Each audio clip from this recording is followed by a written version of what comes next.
If you're new to Deception Bites, hit the like and subscribe button and be sure to hit the bell to be notified of future videos. If you wish to support the channel, the links are in the description below. Now, fasten your seatbelt. Here we go. All right, guys, I'm back and it is Monday, October 7th, and it is 9:04 p.m. Eastern Time. Well, let's get right into the news, but first, let me thank a couple people. I'm going to do it at the beginning just because there's four, which is not many. So I will do that now. Now these first two people are people that have joined via Patreon. Just Ducky actually increased their pledge, and Sherry P is a new Patreon supporter. So thank you very much, guys. I really appreciate that. And in terms of coffee donations, we have Janet. She said, "I love your show and all the cat adventures that go along with it. Here's to you, my friend. Remain as deplorable as possible." Well, I intend on doing just that. The truth is coming out, and yes, it is, slowly but surely. And then we have Kim, and she's from Singapore. So that's awesome. I know we have listeners from around the world, but that's awesome that we have a listener from Singapore. So she's from Singapore with love, and she said, "Meow, purr." So thank you guys for your donations. You make this possible, and I do appreciate it. Now, let's go on with the news, and let's start with this. I found this a little bit, let's say humorous, because, well, you know, Spartacus, yeah, and all that. So Booker says, "If you come after Joe Biden, you're going to have to deal with me." This according to Breitbart News. And of course, we can all realize the humor in that. But Sunday, during an appearance on CNN's Newsroom, Senator Cory Booker, a candidate for the 2020 Democratic presidential nominee, offered a stern warning for those criticizing former Vice President Joe Biden about his family's business ties. Booker seemed to be directing his remarks at President Donald Trump. Oh, and I'm quite certain that President Donald Trump was quaking in his boots, just like when Joe Biden said that, he was going to beat President Trump like a drum. Okay, well, if they'd like to believe that, let them go ahead. But this is the partial transcript. Cabrera, Senator, the president has continued to throw out more baseless allegations against Joe Biden. And of course, we know that they are not baseless at all. They are proven allegations. This weekend on Twitter, the former vice president has now taken on the president directly in a new Washington Post op-ed, and he writes this: "Trump is frantically pushing flat-out lies. Debunk conspiracy theories and smears against me and my family, no doubt hoping to undermine my candidacy for presidency. But it won't work because the American people know me, and they know him. To be clear, there is no evidence of wrongdoing by the former vice president or his son, Hunter Biden. Even the Ukrainian prosecutor has said as much." No, he hasn't said as much. In fact, he admitted that that was the truth, that he was fired. It was a shakedown of the president of the Ukraine, and they told him that if he didn't fire this prosecutor that was onto his son Hunter, that Ukraine would not be given their, I think it was $1 billion loan. I can't remember now. I know it wasn't just $1 million. It was a quite substantial loan. And he also said, "If you don't believe me, call President Obama." So obviously we know that the Obama administration was in on this, and it has been proven no matter what the mainstream media is telling you. All right, so Senator, if the overwhelming issue for Democrats is President Trump must be defeated, do you feel that you and other Democrats should be doing more to speak in one voice that Joe Biden's family is off limits? Booker. No, I've said time and time again that this is unacceptable, that if you come after Joe Biden, you're going to have to deal with me in this case. There is no, as you said it, these are baseless, unfounded, scrupulous lies. Scurrilous lies, plain and simple, trying to undermine the character of one of the statesmen of our country, not our party, but our country. And so, yes, you've got a problem with me. I can't speak for this in a political context. This is just me as an American to see these kinds of attacks, and whether it is the lies this president tells about Joe Biden's or lies he tells about other American citizens to demean and degrade them. Hell, I found that what he wrote about Mitt Romney to be absolutely unacceptable, assaulting another statesperson in our nation. And so this is a president that is demeaning and degrading. He is lying and deceiving. And there's got to be some accountability. And the fatigue of this country, there's got to come a point that people just say enough is enough. Well, we all know about Spartacus, Cory Booker, and we know that he absolutely has probably a 0.00001% of ever becoming president of the country.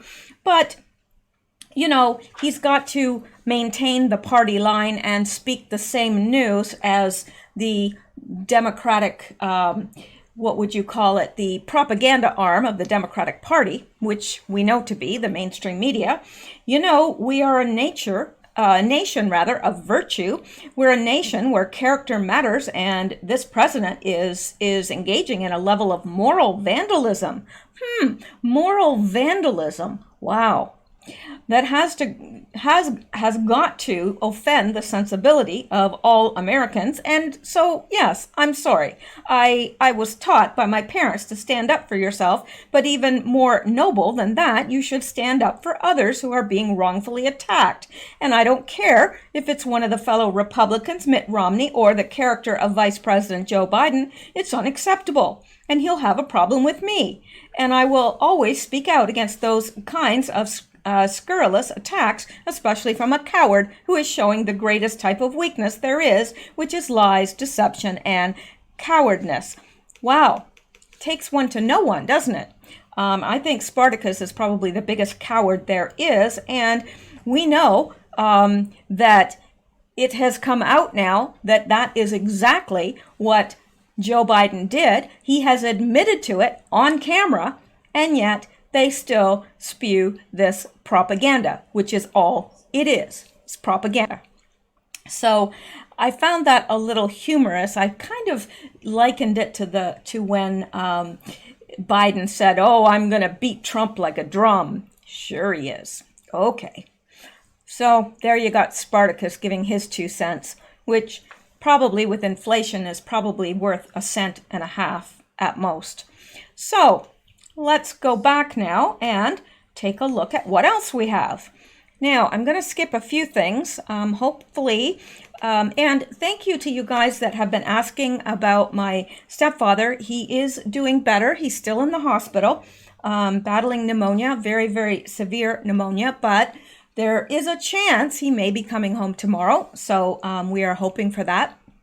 I know my mother is exhausted, and it's kind of been an emotional time here. So anyway, let's go on. So I guess I said all that to say that when things slow down a bit, I will try to get caught up on some of these other things that I'm looking into and bring those to you. Now, let's go down to here. I think you're going to want to see this. I'm pretty sure you're going to want to see this.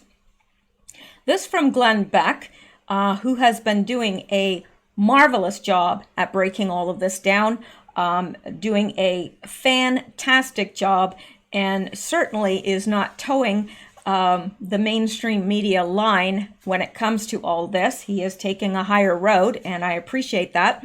So let's look at what Glenn Beck said according to his Twitter page. And he said, thread 1.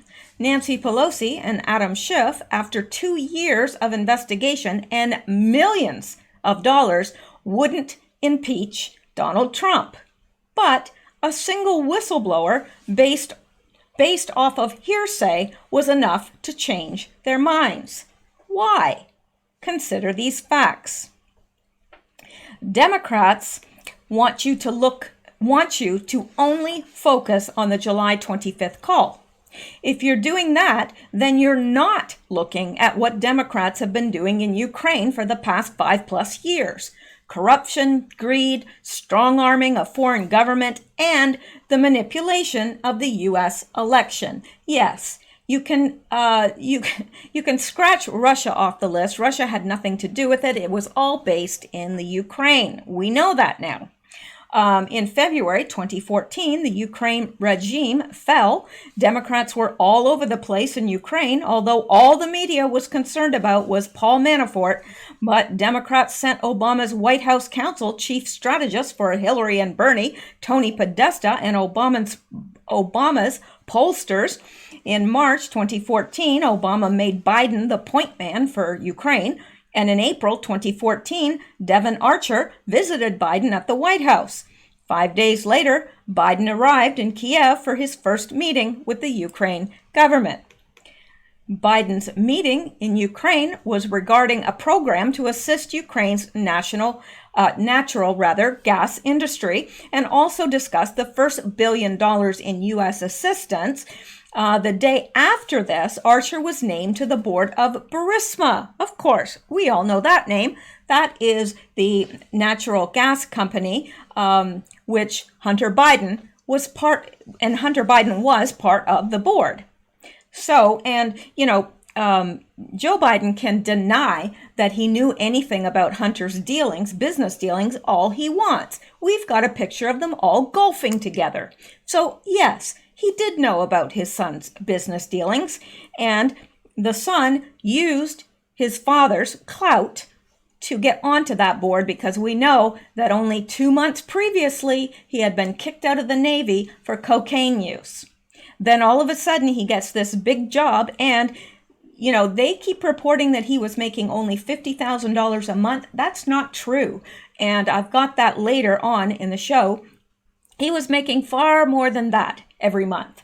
And, so to go from being kicked out of the Army, or not the Army, the Navy rather, for cocaine use, he's kicked out of there. 2 months later, he's sitting on the board of a Ukraine natural gas company called Burisma, making well over $100,000 a month, and has absolutely no background in energy whatsoever. He had no experience. So please tell me how that happens if it's not through the clout of his father, Joe.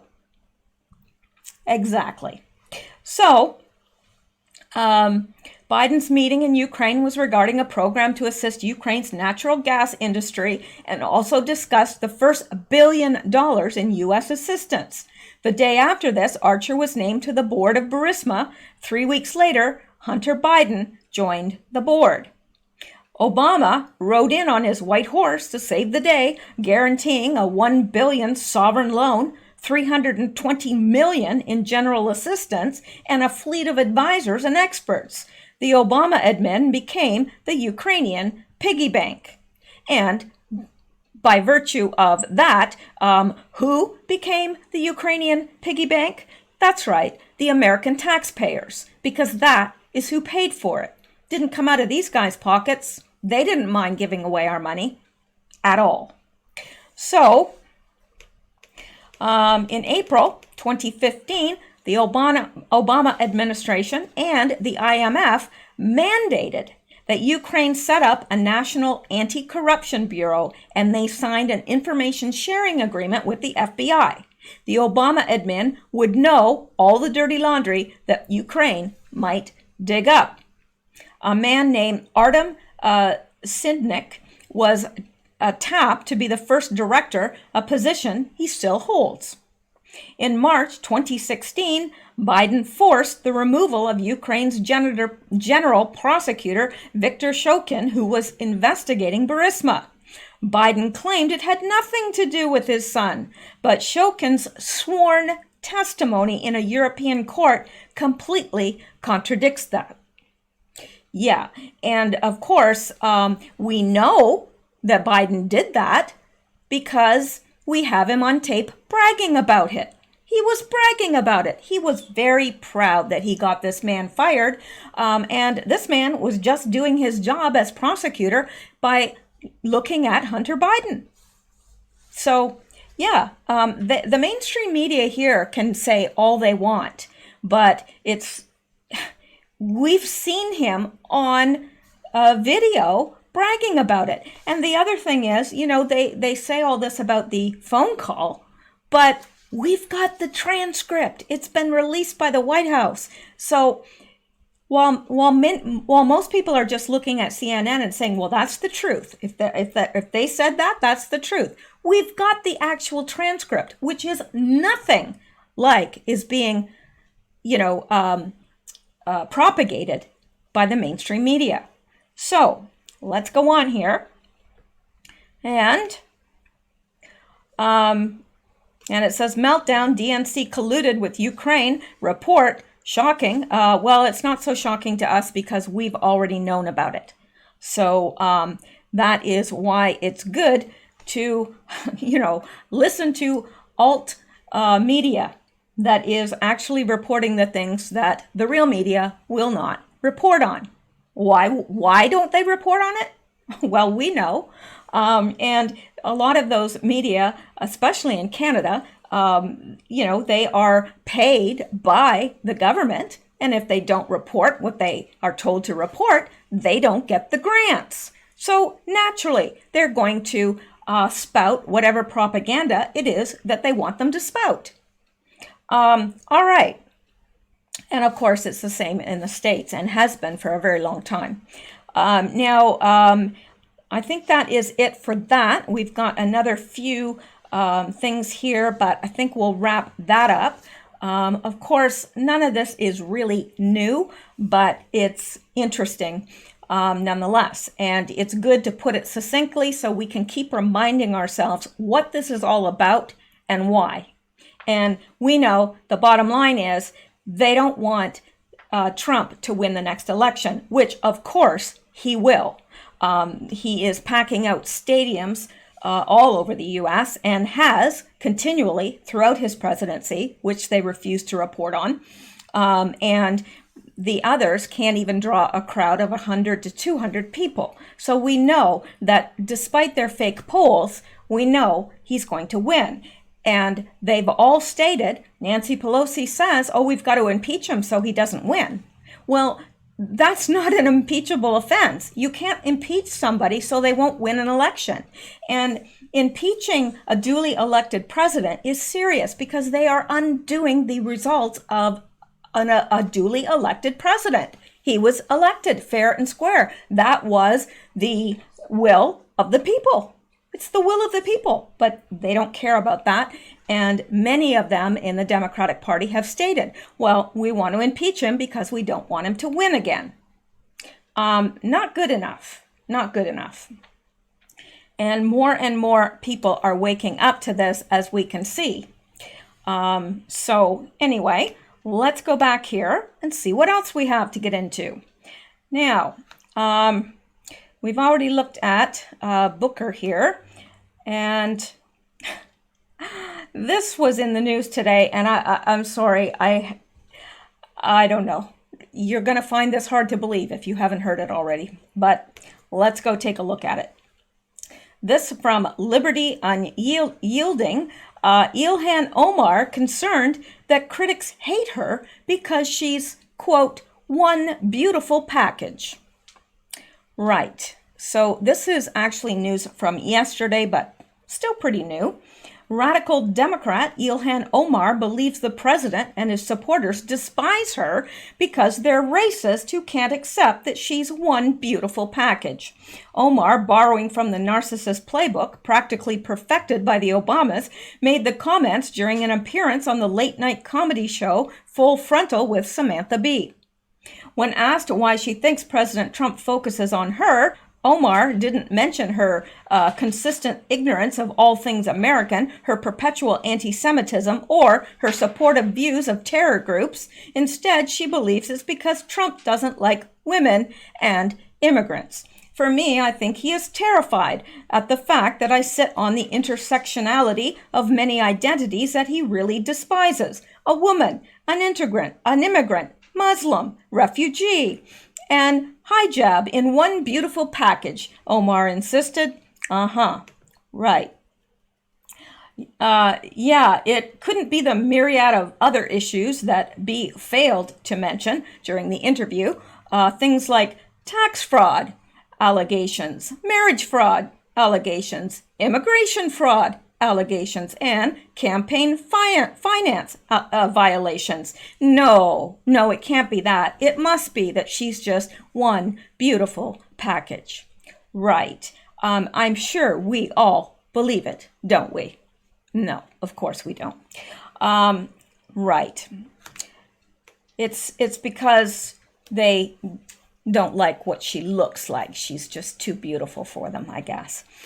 So she went on to say that she doesn't really care that much about her political opponents because they are just vilifying and dismissing my voice anyway. The fact that I live rent-free in their head doesn't mean that they get to live rent-free in mine, Omar said. But her critics, which range on both sides of the political aisle, are indeed living rent-free in her head. That's why she has to insist time and time again that she is far more important a player than she is. Omar recently shared a message on her Twitter feed alleging that she has been President Trump's biggest obstacle since day one. She flatters herself, don't you think?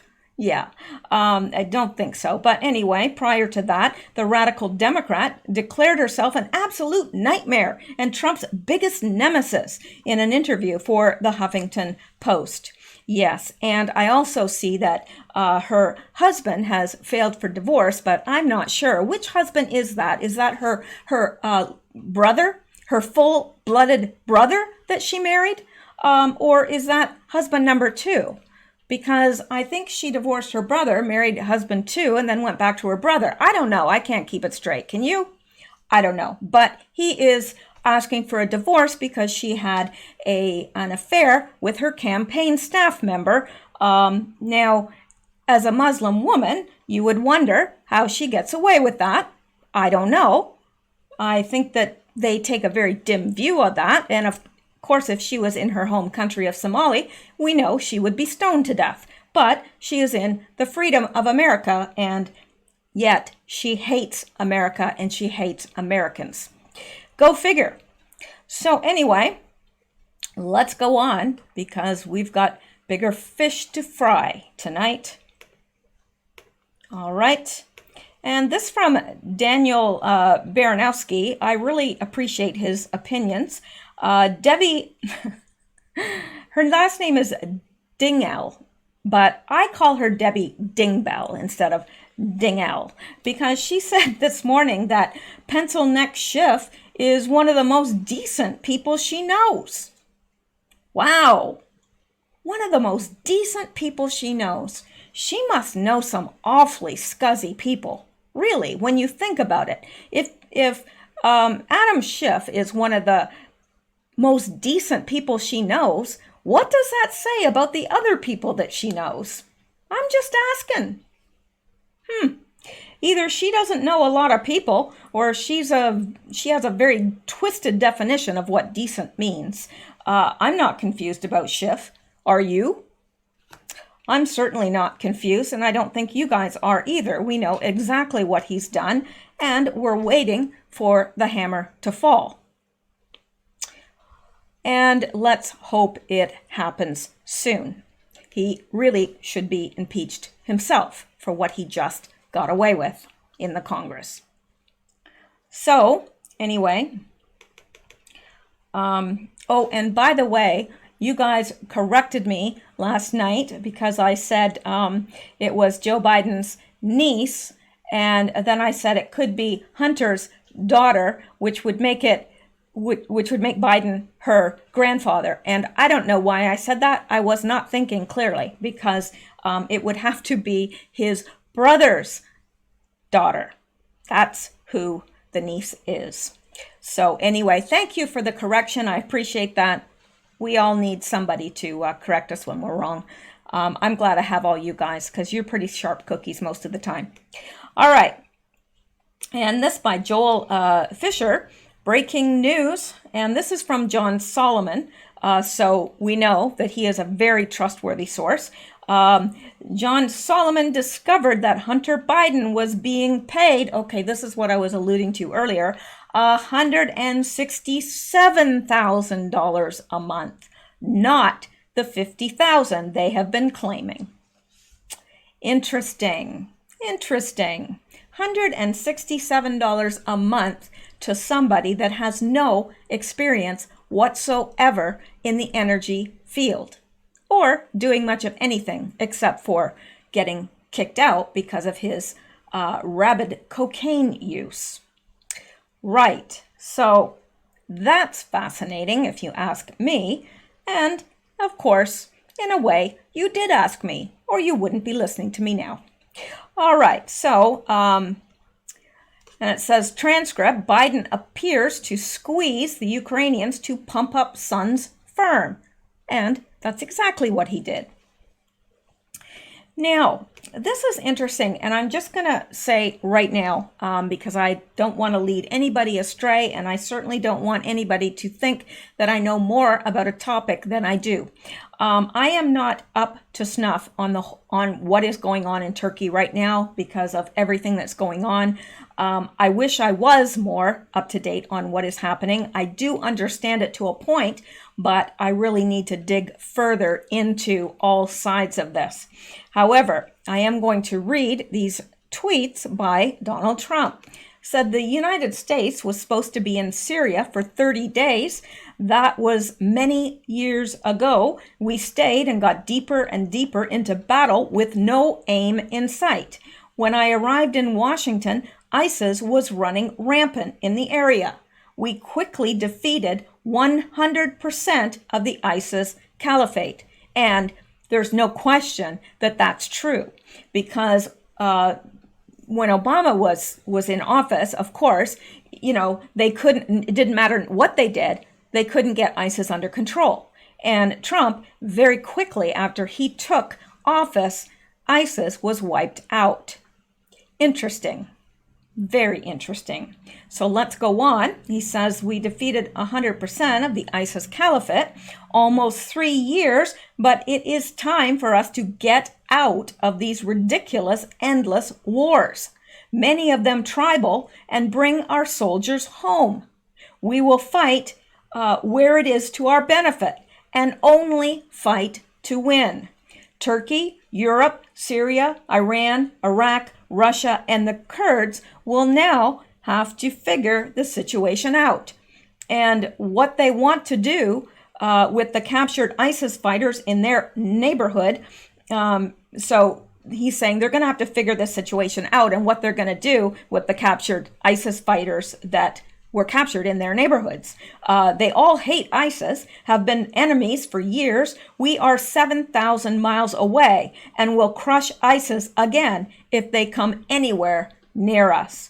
So what Trump is saying is, look, we got to get out of all these wars. People call him a warmonger. He is not. It is the Democrats that are trying to get us endlessly into these wars. Trump is trying to get us out and to bring the soldiers home. And what he's saying is, look, if ISIS, rears their head up again, if they come anywhere near us, we'll crush them again. But to stay there, endlessly with no plan in sight for leaving, that's not going to happen. So, and down here, we've got this from Charlie Kirk. Again, I really appreciate this guy. If you are on Twitter, I would recommend you follow him. He is just a very good one to follow, and I appreciate his remarks and his thoughts on these matters. But he says Chuck Schumer has been in office for 38 years. Nancy Pelosi has been in office for 32 years. Maxine Waters has been in office for 28 years. Why are they so viciously attacking Trump because he's an outsider who accomplished more in 3 years than they all have in decades.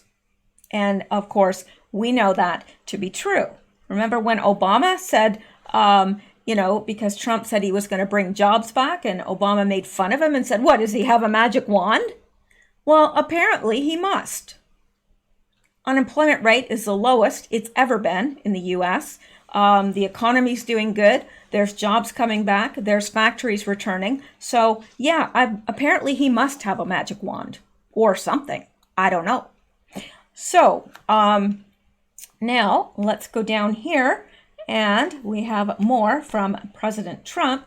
He said, as I have stated strongly before, and just to reiterate, if Turkey does anything that I, in my great and unmatched wisdom, consider to be off limits, I will totally destroy and obliterate the economy of Turkey.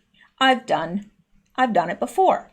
They must, with Europe and others, watch over the captured ISIS fighters and families. The U.S. has done far more than anyone could have ever expected, including the capture of 100% of the ISIS caliphate. It is now time for others in that region, some of great wealth, to protect their own territory. The USA is great. Yes, it is. And so this is true. The U.S. has gone in there. They captured 100% of the ISIS caliphate. Now, it's up to them now. Why should the U.S. be stuck there watching over these ISIS fighters? Why? Why can't they be responsible for watching over their own captured? And he's saying it's time now for others in the region, some of great wealth. They have the wealth to do this, to watch over their own prisoners. That shouldn't fall to the U.S. And, when he says U.S. first, he means it. So, and let's look at this. He says, I was elected on getting out of these ridiculous, endless wars, where our great military functions as a policing operation to the benefit of people who don't even like the USA. The two most unhappy countries at this move are Russia and China because they love seeing us bogged down, watching over a quagmire and spending big dollars to do so. When I took over, our military was totally depleted. Now it is stronger than ever before. The endless and ridiculous wars are ending. We will be focused on the big picture, knowing we can always go back and blast.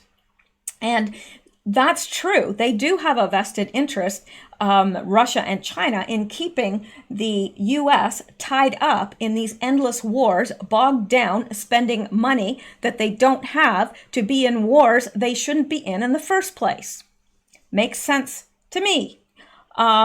So, yeah, and why should we be benefiting people who hate the United States?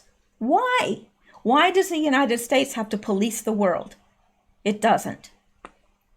So there you go. And let me see. Let me get to this because I think you're going to find this both amusing and very sad. These things make me laugh and get angry at the same time, and that's a weird thing. They need a name for that. There should be a name for that emotion when you're angry but you laugh at the same time. I don't know what the name of that emotion would be, but they need one now because it seems like that's happening a lot. Let's take a look at this. According to Breitbart News, George Mason student, it's time to put Brett Kavanaugh out on the street. Now, look at this young man or woman. I don't know which he is or she is. It's hard to tell. It has blue hair and is wearing makeup but looks like a man. I don't know. You can decide for yourself what you think this person identifies as. I shouldn't be here speaking to any of you today. I was supposed to just be a college student, go get a degree, go to class, and grow up for 4 years. Who does that sound like? And I'm constantly forced by my university to not just fight for justice, but to even fight for an education uncorrupted by Charles Koch. Our courts are under attack, not just by Kavanaugh, but by the Federal Society, by Charles Koch, and many others.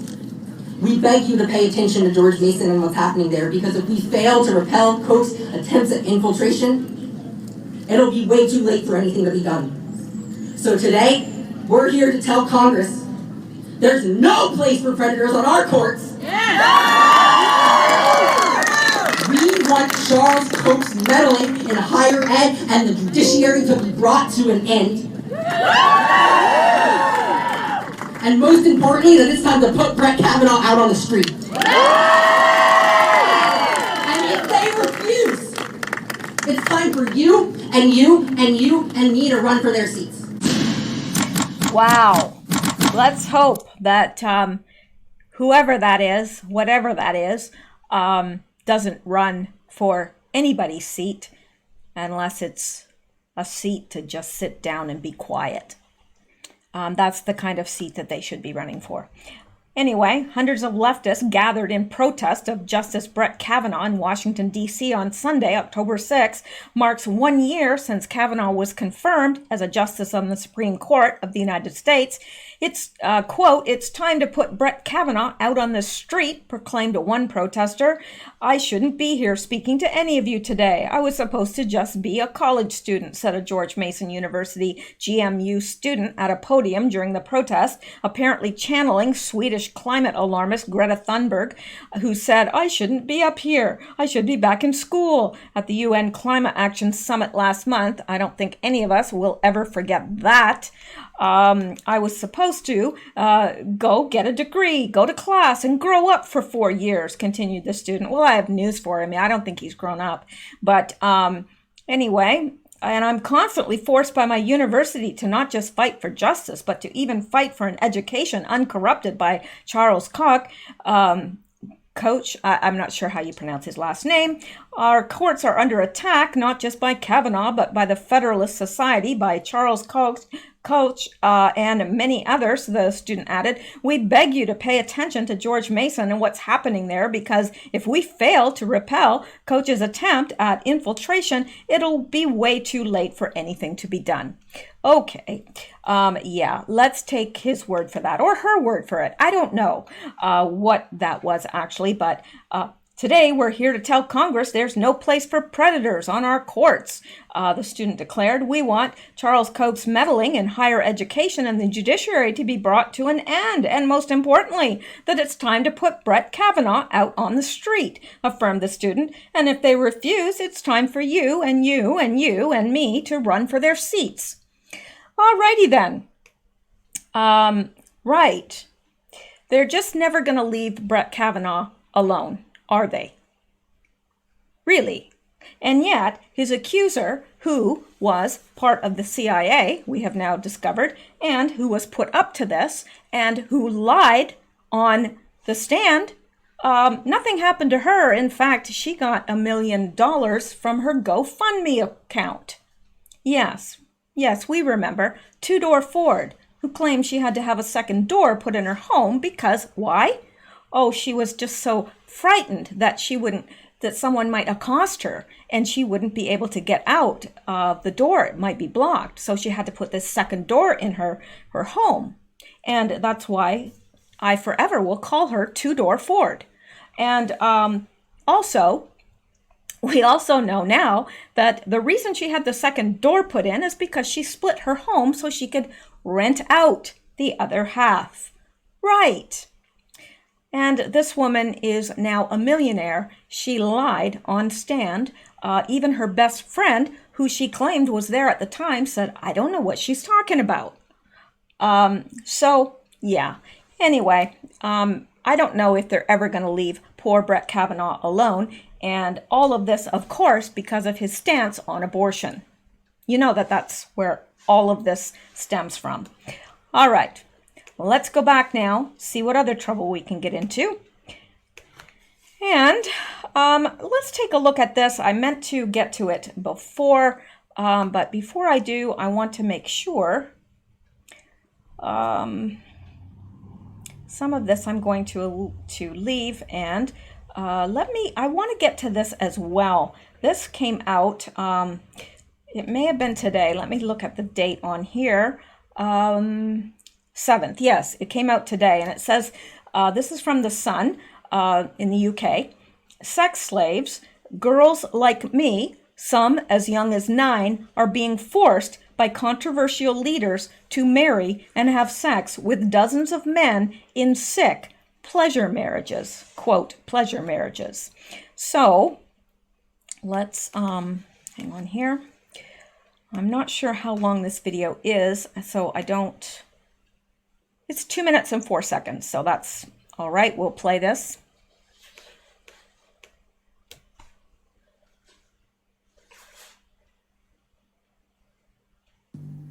Rasool is 16. For her safety, an actor is speaking her exact words. I wanted to have a life, a family, but that's not what happened. Now everything is destroyed. Rasool was married off at 12 and divorced at 13. Married at Then 12, she did a divorced pleasure at marriage 13. to survive. But soon after, the man left her. I looked for him but could not find him.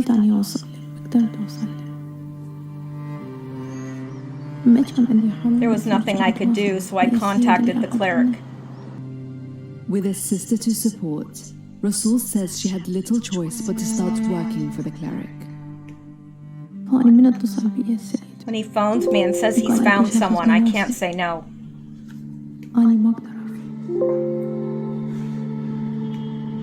Rasool's been pimped by the cleric for 3 years. She's been Forced to pimped have by this sex cleric with for 3 dozens of years. men. Sayed brings drugs for me to make sure I don't get pregnant. Mostly injections. How much does he give you for each man? Depends on what the man desires. It's not up to me. Are there any sexual things they force you to do? Yes, certain things. It depends what the man wants. I'm forced to do things I don't want. Even if I resist, it still happens. There are many girls like me. It's very widespread. So this is, hang on here until I get this stopped. Okay, now this is the sex trade in Iraq, and these girls are being forced by the clerics to do this. They enter these marriages, which are called pleasure marriages. She was married at 12, divorced at 13. She had a sister that she needed to support, so she called the cleric, who pimped her out to other men. And this is what happens to young girls in Iraq. It is unbelievable. And it says, hang on here, Rasool winces as her pimp administers a contraceptive injection. She's just had sex for money, and her much older client also happens to be her husband. The Iraqi teen is a victim of pleasure marriage, a horrific interpretation of a type of Islamic marriage that allows men to wed girls as young as 9 for just weeks, days, or even hours, just so they can have sex with them. And it says Rasool herself has been married dozens of times, some marriages lasting just 3 hours. Each time she's given a dowry, which can be around 200 euros, and is forced into a quick wedding ceremony, after which she is expected to have sex with her new husband. But her spouses, usually old men, can be violent, with some forcing her to perform their favorite sex acts even when she resists. And the marriages always have an end date, leaving Rasool alone following the horrendous assaults. The brave teen appears in a new BBC documentary which shines a light on the illegal practice of, quote, pleasure marriage, and how it's been used to pimp out vulnerable girls in war-torn Iraq. Obviously, the vast majority of Muslims find the practice absolutely abhorrent. The program, Iraq's Secret Sex Trade, features undercover footage of Shia clerics near some of the country's holiest shrines, offering to marry off little girls, including a 12-year-old orphan. The show also speaks to victims like Rasul, who have been repeatedly sold off for sex, trapped in prostitution rings, and driven to contemplating suicide. The Sayyid, her cleric, brings drugs for me to make sure I don't get pregnant, mostly injections. Rasul, who has lost count of her number of marriages, tells BBC Arabic's Nawal al-Maghafi, she adds, I'm forced to do things I don't want. Even if I resist, it still happens. One man who uses clerics to procure affordable women and girls for him to temporarily marry reveals the younger, fresh girls are the most expensive, earning the holy men 650 euros for each one. Says Ms. al-Makafi, pictured in I'm not sure how to pronounce that city name, investigated the illegal practice of pleasure marriage. In Iraq, unmarried couples aren't permitted to have sex, so for some men, the solution is to pay for a temporary wife whom they can sleep with through a pleasure marriage or muta. These types of marriages date back centuries and are for sexual enjoyment, not procreation. Today, they are illegal under Iraqi civil law, yet some clerics claim they're allowed under Islamic law and can provide divorcees and widows with a source of income. Prostitution is illegal and irreligious. It's merely an agreement for sex in return for money, but it's based on religious rules that society accepts. Then it's halal, just like marriage, one cleric claims. The BBC found pleasure marriages are being offered at some marriage offices near holy shrines like Karbala and Kadhimiya in Baghdad, where millions of Shia Muslims flock every year. And sickeningly, girls still of primary school age are being sold for sex. The legal marriage age in Iraq is 18, but in Karbala, cleric Saeed Mustafa Salawi says he would be happy officiating a muta marriage between a 12-year-old girl and an undercover reporter. When asked by the reporter whether it's okay that the girl is young, Salawi replies, 9 year plus, there's no problem at all. According to Sharia, there's no problem. He adds that foreplay and anal sex are permitted as long as the girl's virginity isn't taken. You're allowed to do it from behind, do what you desire, he says. However, religious authorities in the area slam the practice. One tells Mrs. al-Maghafi it's forbidden. It would be punished with 3 to 15 years in prison, even if the perpetrator were a cleric. But in Kadhimiya, another cleric, Saeed Rad, who claims he's descended from Prophet Muhammad, offers to sort out a pleasure marriage for the undercover reporter with a shockingly young girl. He even says he can arrange a first-class hotel with a fridge for the newlyweds. A man can marry as many women as he wants, Rad tells the reporter on a hidden camera. You can marry a girl for half an hour, and as soon as it's over, you can marry another one straight away. He adds that the reporter's marriage to a 13-year-old virgin would be halal, providing he doesn't have vaginal sex with her, saying you can have foreplay, lie with her, touch her body, her breasts. Like Salawi, Rad says anal sex would be fine. When the reporter then asks if the girl gets hurt, he replies, that's between you and her, whether she can take the pain.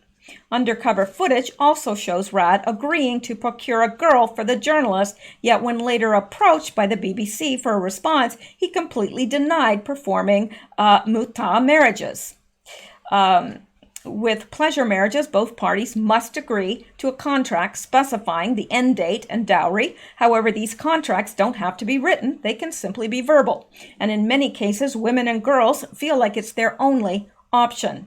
Widow Reem ended up in a pleasure marriage after her husband died in a bombing by the Islamic State terror group, which took over swaths of Iraq and Syria before it collapsed earlier this year. After she and her kids lost their home, she turned to a cleric for help. He asked me to do pleasure marriage with him. To be honest, I accepted. I didn't hesitate, she says in the program, adding that she felt like she had to agree to it to survive. But before long, Reem claimed she was being sold to the cleric's pals as he married her off to them. Crying, she recalls how one of the men told her, you have to have sex with me. I felt abused. I was forced. raped, she said. They wanted violent sex. Nagham Kadhim, who runs a women's rights group in Najaf, tells NPR the muta marriage happens when there's an economic factor, like when the woman is poor and does not have money. Although some of these marriages can last for years, others end in just hours. When they expire, only the man can renew it, while the woman and their kids, if they have any, have no protection. Men can also reportedly choose to end such agreements early. In Rasul's case, she didn't even realize she was in a pleasure marriage at first. She'd been so excited to tie the knot, but couldn't read the marriage contract, trusted her caring husband-to-be, and believed the 200 euros she was being offered was a normal dowry. Minutes after they tied the knot, she was taken to a nearby flat by her new spouse for sex. In following days, Rasul was happy and in love, but just weeks later, her new husband vanished. It was only then that the teenager realized she had become the victim of a temporary marriage. Returning to the cleric who conducted the wedding, she was told she'd now never find a real husband, and desperate and alone, she felt like she had little choice but agree to be sold for sex again. Now she's being pimped out for 3 years and has had dozens of husbands. Yet despite her ongoing exploitation, the Iraqi government told the BBC if women don't go to the police with their complaints against clerics, it's difficult for the authorities to act. Yeah, I don't think that that's going to help them much, because you know that in these countries, women are treated like less than an animal, and they are probably not liable to be believed anyway. Reina, a divorcee in her 20s, described a similar experience to Rasul with her own pleasure marriage. For the first 3 joyful days, she had no idea that it was a temporary one. He was ordering food, cherishing me. When you're broken and someone comes and gives you hope, it's very precious, says Reina, who was forced to flee Mosul for Baghdad after ISIS invaded the city. But then her husband unexpectedly vanished during a shopping trip. Today, devastated, Reina has been shunned by her family after they discovered she was in a pleasure marriage and has had to turn to prostitution to make a living. And worryingly, she, Rasul, and Reem are not alone in this religious sex trade. This is something that is very widespread. There are many girls like me, Rasul says. Now, this is a program that will be on the BBC, and it is called, let me see, where does it say what it is called? Okay, it's a new BBC documentary. I guess it's just called, well, it says the program Iraqi's Sex Trade. So it's called Iraqi's Sex Trade, if that is something that you want to look at. We know that these women have very little recourse against these types of lives, and it makes me very thankful that I live where I do. Those of us that are believers, we should very much pray for our sisters in other countries that are going through this. It is completely unfair, and they are trapped into these lives without any desire to be in that life. But as a woman alone, they cannot survive economically without being married. So it is a horrendous trap for them. And obviously, the cleric are taking advantage of that. So I wanted to bring that to you because I had never heard that before, and I'd never heard those terms before.